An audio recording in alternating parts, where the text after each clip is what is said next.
mean, you see, I'm happy we have started on a good note, but you know, we'll normally have our fights, and we're never going to stop fighting because we are fighting for a better Nigeria. Senator, all these things you said, it's not that people are just talking. Your fellow Senator Ireti Kingibe alleged that the Electoral Act was altered behind the scene, claiming that the version signed into law is a fraudulent departure for what the stakeholders agreed upon. And I can go through a litany of many other issues because there's no time. Time will not permit us. Is it the issue of removing certificate forgery as a ground for election? Is it restricted judicial review, section 88? You know, is it elite capture in primaries that people are talking about? Is it financial barriers for grassroots? I mean, there are many issues like that. So we can go over all of them. But I want to ask you one critical question. That is correct. With due respect, Rufai, you ask for empirical evidence. Read the section of the Electoral Act that say all of those things that you read out. Those are speculations. They are untruth. And the Kingibe can't proceed with that. No, but what happened? If you wanted to do that, what happened to just like I did on this issue? You should have rise up and speak to the. Hang on a minute. So-called doctor. How can anybody doctor Electoral Act? Wait. How? Wait. What happened to section 138? That removed presentation of forged certificates as a valid ground to challenge an election in the tribunal. What happened to that? What happened to section 138? Now, let me hear you again. Section 138 that removed that says presentation of forged certificate as a valid ground to challenge election results at the tribunal. What happened to that? What happened to that? Okay. Yeah. Okay. I still have another question. Let me add another question. No, you can add. Let's take them one by one. Let me add the second question because of time. Igbo man say, hurry the tear trouser. So no, not the tear trouser. Make I ask my question. But if you insist, you can proceed. Good. The second question I want to ask you is, in reacting to the issue in South Africa, you said they should nationalize MTN and DSTV. Is it that you forgot that they are Nigerian shareholders? In fact, I remember there are even more that should be done. Wait, is it that you forget that they are Nigerian shareholders in DSTV and MTN? Yes. So they should nationalize the shares owned by Nigerians there too, right? Is that what you are saying? Can I answer? Go ahead. Answer you? Yeah, go ahead. Now, what I said is, I am aware that MTN is quoted. And therefore, Nigerian shareholders can hold on, but we take away the South African rights. And because of the issue, I'm not sure of the legal status. That's why I say you nationalize and then you reprivatize it so that Nigerians can take it over, and the profit they are taking out of Nigeria will be retained here. There will be no South African share in it. The same goes for the other bank, BCTH. There are quite a number of them like that. And Rufai, I am happy that after I made the point that the president of South Africa is a major shareholder in MTN, and as of the time I spoke, he has found it very convenient to keep quiet. I am also aware that during the campaign of President Ramaphosa for election to the office of president in South Africa, he made the issue that foreigners were doing the jobs of South Africans. Now the South Africans are hungry, there is no employment and so on, and they have transferred aggression against black people.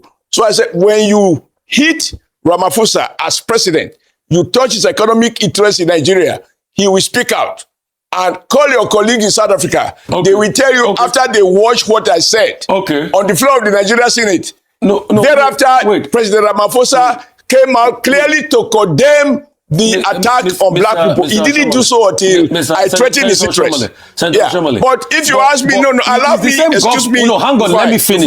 When you asked, I beg you. But it's the same government that is saying they want investors. So how does that sound like when you can arbitrarily nationalize people's shares when they come to invest in your country and you want foreign direct investments? So if Nigerians have chaos with any citizen of any country, they nationalize their shares. That's how Oshomole sees things, right? We just nationalize people's shares like that. No. Now, what I want... That's what you're saying. Rufai, sorry, not Rufai. Go ahead.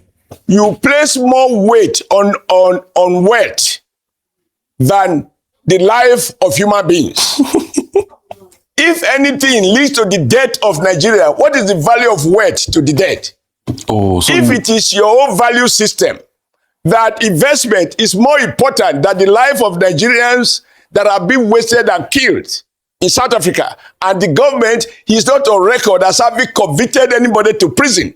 And I know that those in government in South Africa are making money from Nigerian economy and cutting away that money to South Africa. Now, in my judgment, and this is a matter of value judgment, in my judgment, life is more important. We don't want investors who invest at the expense of human blood. If you need Nigerian blood to service and you do not care about Nigerian human blood because you want to attract investors, I will say, even in my poverty, I value my life. Okay. If in your own case you value investment, etc. But you are wrong. You are wrong to say if we wait. No. Yes. Mr. Oshomole, why don't we nationalize the wealth of all Nigerians rich men because people are dying in the north? Okay. How does that argument sound? Why don't we nationalize the wealth of all Nigerian rich men because people are dying in the north and we've not been able to solve insecurity? Right, Senator, let's start by that. Before we go. All right. Senator, please, let me ask you this question. That's your problem. About nationalization. Even Stammer. No, you can't ask 4 questions with the answer. No, you are not talking to a deaf man. You have 3 questions you have not allowed me to answer. Okay, go ahead, please. You have obligation to listen to the person you have dragged out to come and question. Senator Adams, now, please go ahead. Rufai, this is to you. Rufai, this is to you. Yes. This is to you. Yes. Please go ahead and nationalize. That is not my problem. I do not belong to the excessive free market people. But you are comparing like with your like. But I ask you the question, Rufai, is human economy wealth or foreign investor, foreign dollar more important than the life of a Nigerian? Answer the question. When a country, for the first time, they kill Nigerians, they got away with it. Second time, they riot, they kill Nigerians, they got away with it. Third time, they kill Nigerians, they got away with it. Under Buhari, there was an agreement. They broke it, they are killing Nigeria. Nobody is in prison for murder, extrajudicial murder. You are talking about law. Is there no law protecting the life of foreigners who live in your country? Even if they were there illegally, there are legal ways to repatriate them, to deport them. Excuse me, what is money to the dead? If you are a slave of wealth, if you are a slave of foreign investor, even if that investor is blood-soaked and he feeds on Nigerian blood, and you are happy with that because you want the dollar by all means, Rufai, you and I, we do not belong to the same school, and we do not share the same value system. Money is not everything for me.